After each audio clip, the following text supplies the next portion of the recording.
Il y a quelque chose qui est extrêmement préoccupant qui se déroule actuellement, c'est que nous avons toujours parlé des religions importées qui ont désarmé tout d'abord l'Africain spirituellement, le prédisposé à recevoir la semence coloniale, et quelles religions ont désarmé intellectuellement, moralement, spirituellement les Africains en leur disant d'abandonner tout ce qui est terrestre pour s'orienter vers le gain céleste du paradis et que nous devons abandonner tout.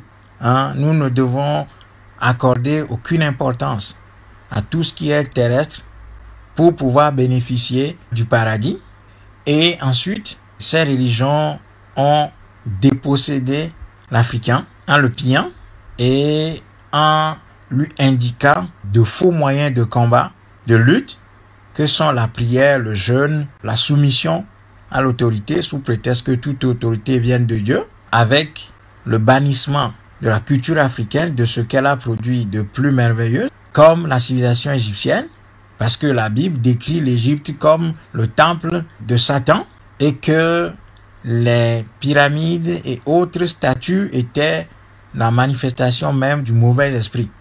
Ainsi donc, l'Africain se retrouve piégé, allant jusqu'à gommer son nom.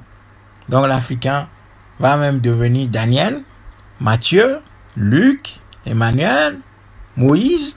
Bon, d'ailleurs, la plupart de ces noms-là n'existent même plus chez les chrétiens. C'est-à-dire les pays qui se disent de racines chrétiennes, qui se disent faussement de racines chrétiennes, ou judéo-chrétiennes même, ce qui est une contradiction énorme, parce que le christianisme et le judaïsme, c'est deux choses différentes. Des pays qui se disent judéo-chrétiens ne prennent même plus ces noms, mais les Africains s'attribuent ces noms-là, et nous sommes allés jusqu'à détruire nos productions artistiques léguées par nos ancêtres, sous prétexte que ces choses-là étaient la manifestation de Satan, et qu'il y a dans ces choses-là des esprits, ainsi de suite. Donc, des familles entières ont détruit leur histoire, les objets d'art que leur ont légués leurs ancêtres, ainsi de suite. Nous avons changé de nom. Et ce phénomène de la religion en Afrique continue de plus belle jusqu'à ce que, aujourd'hui, ils rencontrent des phénomènes extraordinaires. Des gens qui se disent pasteurs. J'ai nommé des gens comme Makoso. Je connais même pas ce phénomène. Moi, j'appartiens au vieux monde. Donc, je sais même pas qui est ce garçon qui, soi-disant, guérit des maladies. Et les Africains courent derrière ça. Et ce gars qui... Enfin, je sais même pas. Je sais même pas ce qu'il faut dire concrètement sur ce type d'attitude. Et les Africains courent derrière ce monsieur qui soi-disant fait des miracles. Mais c'est énorme. C'est énorme. Donc, un certain général Makoso est devenu la coqueluche quand ce monsieur fait ses directs. En moins de 20 minutes, 30 minutes, il a 5000 personnes qui se connectent et qui l'adorent, qui aiment, qui partagent ses vidéos. Mais, je sais pas. Il y a au Bénin une dame qui s'appelle Parfaite. Et cette Parfaite-là, de Gbanamé, ils appellent ça comme ça. Parfaite de Gbanamé. Elle dit qu'elle est Dieu. C'est-à-dire, elle ne dit même pas qu'elle est une apôtre ou une missionnaire de Dieu. Elle dit carrément qu'elle est Dieu. Et cette dame, cette jeune dame, quand elle sort, les Africains se mettent à genoux devant cette dame. Les gens se couchent, lui demandant même de marcher sur... Mais c'est énorme. Et cette dame, à l'espace de 5 ans, est devenue multimillionnaire, sinon milliardaire. Et elle dit qu'elle est Dieu. Et les Africains adorent ça. Et les gens courent derrière cette dame. Bon, ça dit que les Béninois ont Dieu, hein. Ça dit les Béninois ont Dieu dans leur pays maintenant. Bon, normal, si Dieu est au Bénin, le Bénin devrait être le paradis sur terre. Donc, nous tous, on devrait même aller au Bénin maintenant, puisqu'il y a Dieu là-bas. puisque les Béninois ont Dieu, la parfaite de Gbanamé. Les Béninois ont Dieu, donc, normalement, nous devons tous aller au Bénin pour aller voir Dieu. Mais voilà que les Africains ne vont pas au Bénin. Ils sont sur la Méditerranée. Ils fuient. Nous avons Dieu au Bénin. Pourtant, les gens ne vont pas au Bénin. Les Africains fuient sur la Méditerranée. Vous voyez? Donc, le comique est devenu quelque chose de très sérieux en Afrique. C'est la bouffonnerie, c'est même pas le comique, puisque le comique peut aider à réfléchir. Mais la bouffonnerie est devenue quelque chose de très sérieux en Afrique. Comme le pouvoir africain est dans une logique de destruction de nos peuples, qu'est-ce qu'il fait? Il laisse prospérer ses soi-disant dieux et ses soi-disant prophètes. Parce que ça détourne les populations des vrais enjeux. C'est-à-dire que la population, au lieu de faire de la politique au sens pur du terme, va chercher des miracles. Et comme ces pasteurs-là promettent le miracle, qu'est-ce qui se passe? Les populations vont massivement vers ces gens se détournant de la vraie question qui est la question fondamentalement politique dans nos pays. Et les dictateurs africains, lucides qui sont, qu'est-ce qu'ils font? Ils laissent passer, ils offrent des facilités à ces escrocs, à ces bandits de grand chemin qui se présentent comme des apôtres, des pasteurs, des prêtres et même Dieu pour que ces gens-là puissent déployer leurs activités. Et ça amuse les Noirs. Les Africains, ça les amuse. Donc, voilà. Nous avons Dieu maintenant au Bénin. C'est la parfaite de Gbanamé. Elle dit qu'elle est Dieu. Elle n'est pas une évangéliste. Elle n'est pas une apôtre. Non, non. Elle est Dieu.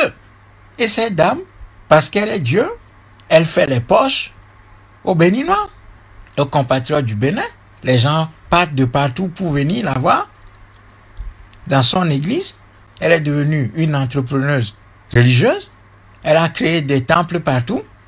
Tous les dimanches, cette dame fait au moins 50 millions de quêtes. Chaque dimanche. C'est-à-dire que dans un mois, cette dame fait entre 200 à 250 millions de francs CFA comme rentrée. Et cette dame s'achète des choses et elle continue à dire aux compatriotes du Bénin qu'elle est Dieu. Et ça amuse les Noirs. Donc, ce phénomène continuant, nous sommes tombés dans la période du général Makosso. C'est-à-dire le pasteur général Makosso.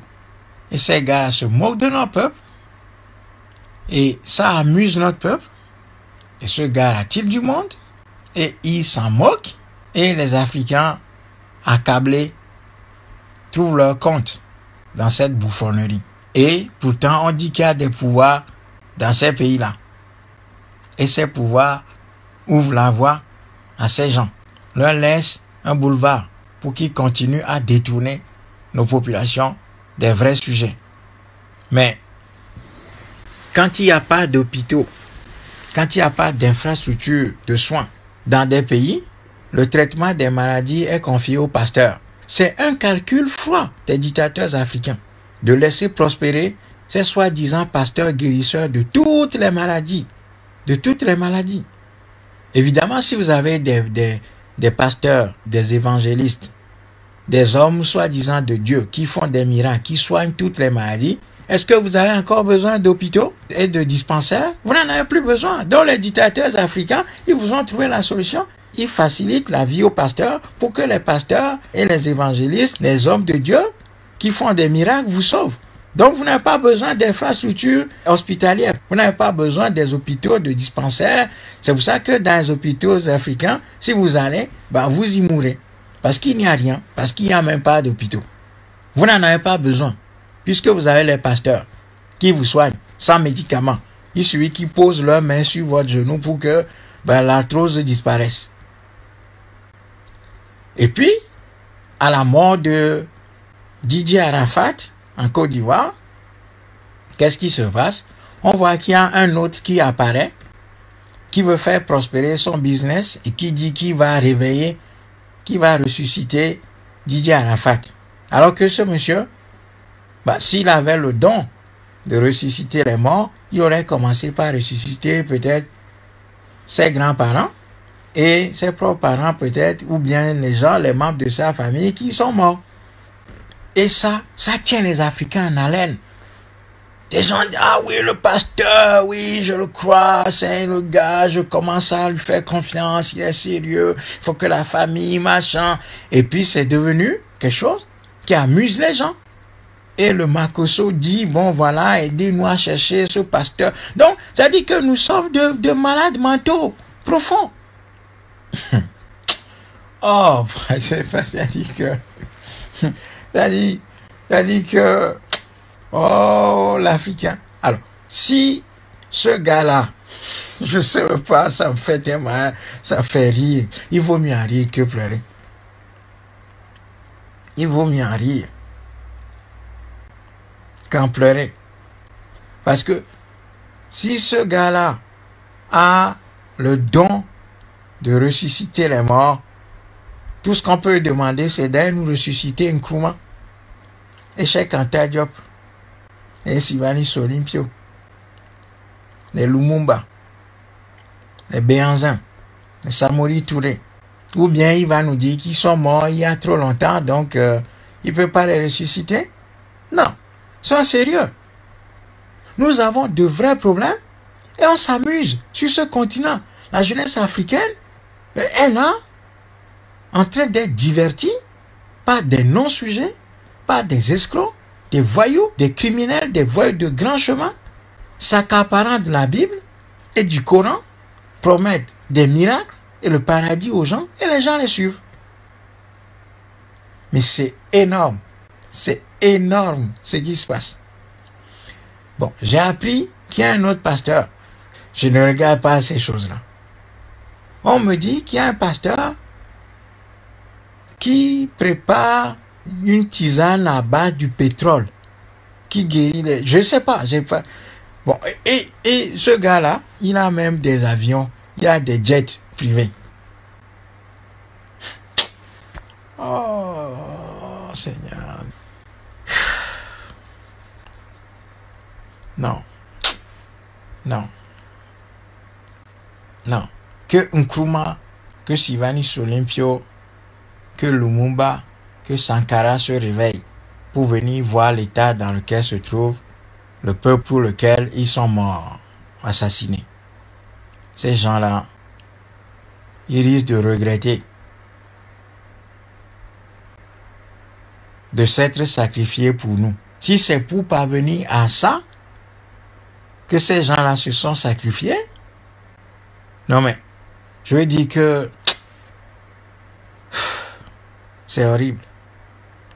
C'est horrible.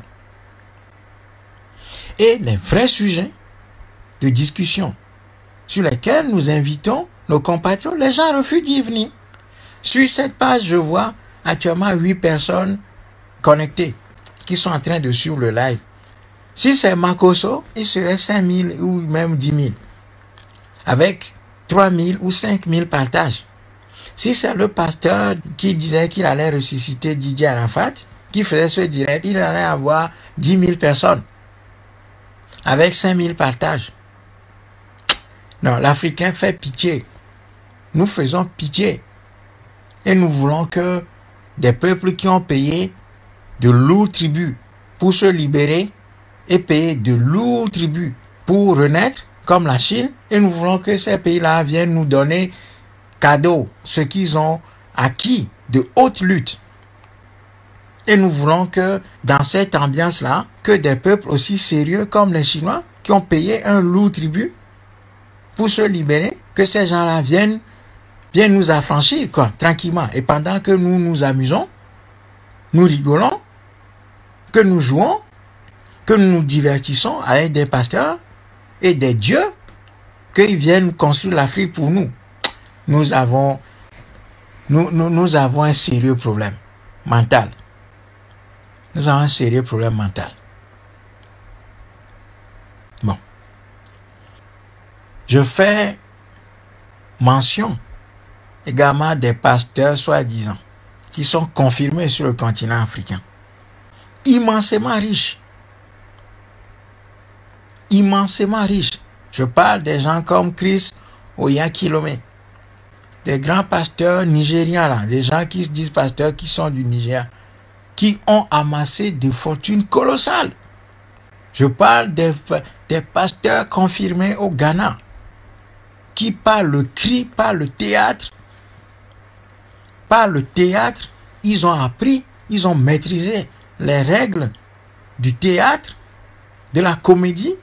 Ils crient ah mama shimama, ah mama shimama, ah mama mama mama, ah mama mama mama, oh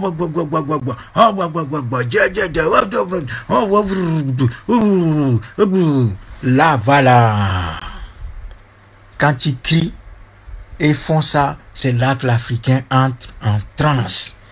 Et là, il transpire jusqu'aux testicules. Elle transpire jusqu'à l'anus. Voilà, là, on est content. Et on danse. On dit oui, le Saint-Esprit est descendu sur nous, on l'a vu. Oui, voilà. Et ces gens abusent de notre naïveté. Ils nous font les poches. Nous rentrons les mains vides chez nous. Et nous disons que Dieu va le faire. Tout l'argent que nous avons, nous l'avons donné au pasteur pour qu'il résolve ses problèmes de dette et finisse la construction de sa villa. Quand on n'a plus rien, nous allons à la maison, nous disons, ah Dieu, il faut avoir pitié de moi. Toi-même, tu as vu que j'ai donné. Je t'ai donné, j'ai donné pour ton œuvre. Donc, nourris-moi. Mais, franchement, non.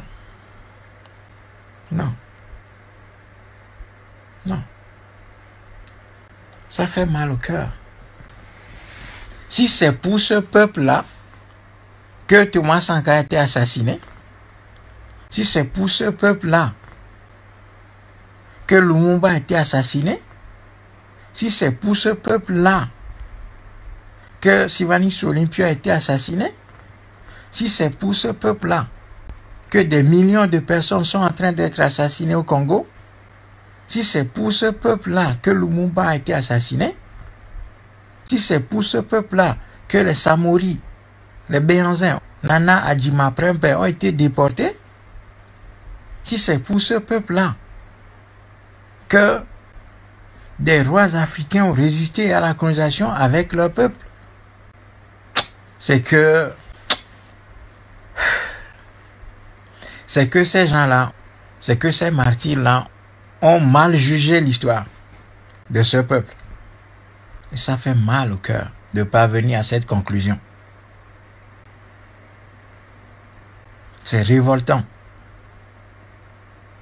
Donc, quand ils essayent de s'amuser, de nous humilier, de nous faire traiter comme des enfants, couillonnés par des menteurs, de faux prophètes, se présentant comme Dieu, comme des évangiles, comme des apôtres, qui nous font les poches, là, on est heureux, on est content. Donc, actuellement, c'est les Makosso, là, la parfaite du Bénin, qui est Dieu. Je précise très bien. Elle est Dieu, hein, et les faux prophètes. Ce sont eux que nous admirons. Non. Il faut absolument que la jeunesse africaine se ressaisisse. Il faut absolument que la jeunesse africaine se ressaisisse et fasse son travail et accomplir sa mission. À savoir, tout d'abord, se faire former, accepter en toute humilité que les connaissances scolaires ou universitaires qu'elle a acquises sont des connaissances coloniales et que ce n'est pas avec ça que l'Afrique sera libérée, encore moins reconstruite, et donc trouver des formations alternatives, donc assister à ce type de présentation, aux présentations d'autres compatriotes panafricanistes africains qui essaient de réarmer mentalement la jeunesse africaine, lui faire redécouvrir la grandeur de nos peuples, lui faire voir la situation de déliquescence dans laquelle notre peuple se trouve actuellement et lui indiquer la voie, l'unique voie qui est notre obligation de construire un véritable mouvement de libération pour affranchir l'Afrique et entamer sa reconstruction sur de nouvelles bases. Cela demande que la jeunesse africaine se détourne des faux prophètes, des amuseurs publics, des amuseurs de la galerie, qui se font du beurre sur notre naïveté, sur notre caractère enjoué, sur notre manque de gravité, sur notre manque, en un mot, de connaissance. Bon. Ça, c'est le phénomène des pasteurs et des faux prophètes et des dieux qui pullulent maintenant en Afrique. De l'autre côté, je veux parler d'un autre phénomène qui envahit la toile et qui ravit les Africains. Il s'agit des directs faits par un certain nombre d'Africains et surtout d'Africaines qui s'exposent et qui exposent leur nudité, qui dansent. Il y a des femmes d'un certain âge, d'âge mûr, les seins dehors, les fesses nues, qui dansent. Et quand vous poussez la curiosité, vous voyez que ces vidéos-là, ces directs-là sont vus par 800 000 personnes, 1 million de personnes, 3 millions de personnes, avec des milliers et des milliers de commentaires. Il semblerait que Makosso a une sœur qui s'appelle quoi? Je ne sais pas. S'il y a des gens sur le live qui connaissent cette dame, qui fait des vidéos régulièrement pour parler de... Je ne sais pas. Et on me dit que... Je n'ai jamais vu cette vidéo-là. On me dit que cette dame-là, elle a des centaines de milliers de vues, qu'elle parle de choses vulgaires, et c'est ça qui ravit les Africains. Oh.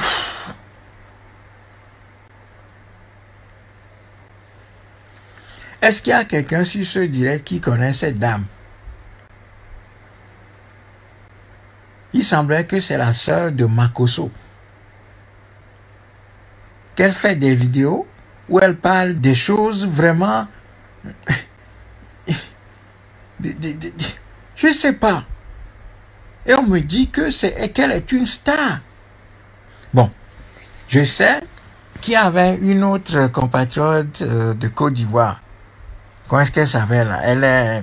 Elle est bien en forme là.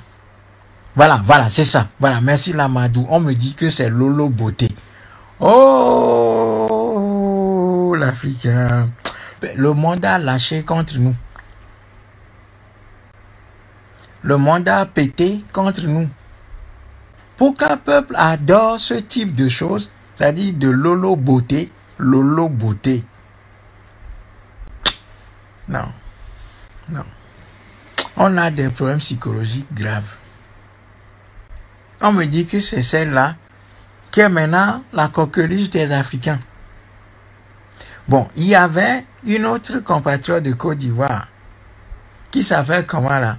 Elle est assez grosse là.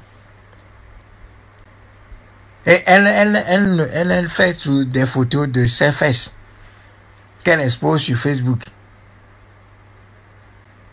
Et elle dit, bon, comme les enfants dorment, je peux appeler les choses par leur nom. Elle dit que son sexe vaut, je sais pas, comment est-ce qu'elle s'appelle? C'est une compatriote de Côte d'Ivoire là, elle fait toutes des photos en disant, voyez ma hanche, ou bien mes fesses, ou bien mon sexe coûte, je sais pas. Non. Et ça, tu vois des millions de personnes qui aiment ça et qui partagent ces vidéos et ces photos. C'est avec ça qu'on va... Voilà, merci Rodriguez Togobon. On dit, c'est Eudoxie Yao. Voilà. Bon, maintenant, on dit qu'il y a aussi une autre là qui dit qu'elle est togolaise, qui est quoi, Maria, quoi. Que mobile, voilà.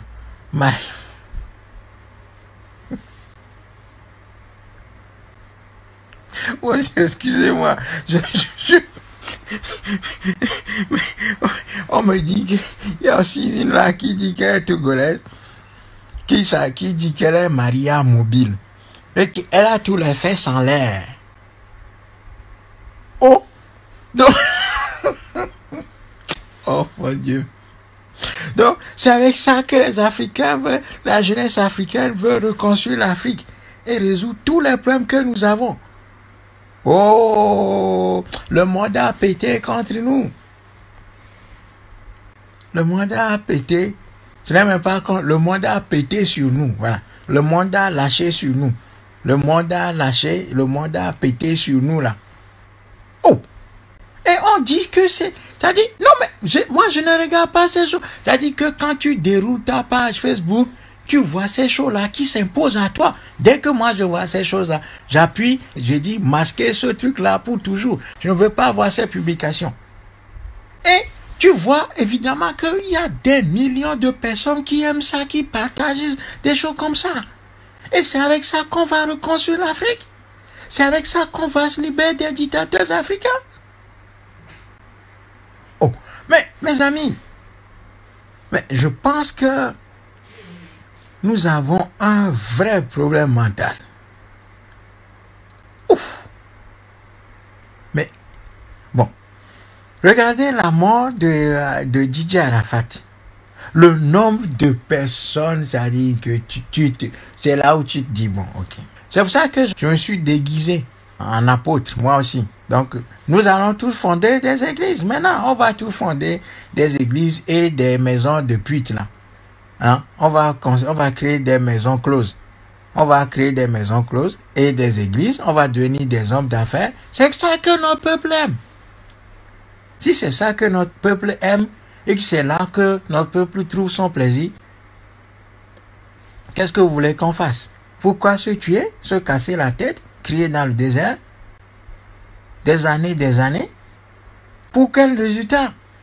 Les gens nous ignorent totalement. Quand nous allons dans parfois quelques rencontres, les gens rigolent. Ils disent, ah, Gbagli, le politicien, le sauveur d'Afrique, il rigole, il me tape sur les épaules. Ça les amuse. Ça les amuse. Ouais, les gens rigolent, ils disent, oh, Gbagli, mais le politicien, le libérateur de l'Afrique, le Che Guevara de l'Afrique. Bon, tes prédications là sur Internet, tu as combien d'adhérents? Voilà. Et ils rigolent. Donc, nous ne sommes pas sérieux. Nous ne sommes pas sérieux. Et nous ne sentons pas le danger.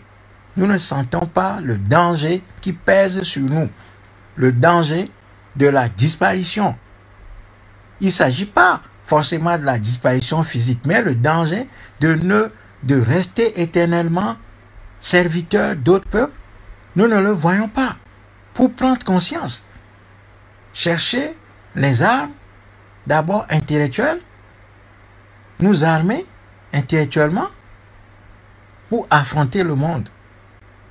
Et on est là, à être amusé par de faux pasteurs, de faux évangélistes, de faux prophètes, jusqu'à avoir Dieu de Banamé au Bénin.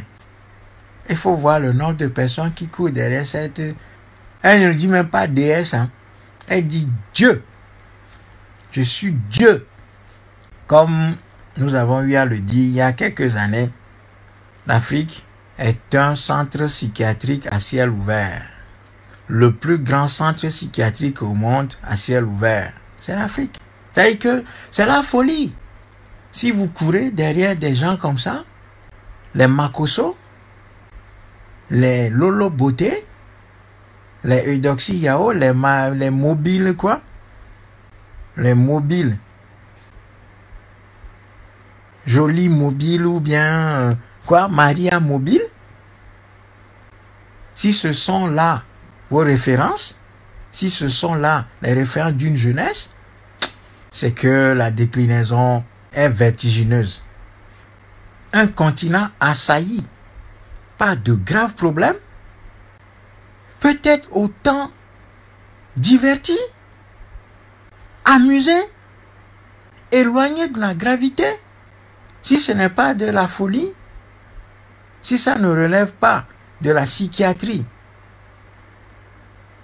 collective, c'est qu'il y a c'est que c'est que le monde a pété sur nous. Voilà la chose. Bon, Didier Arafat meurt.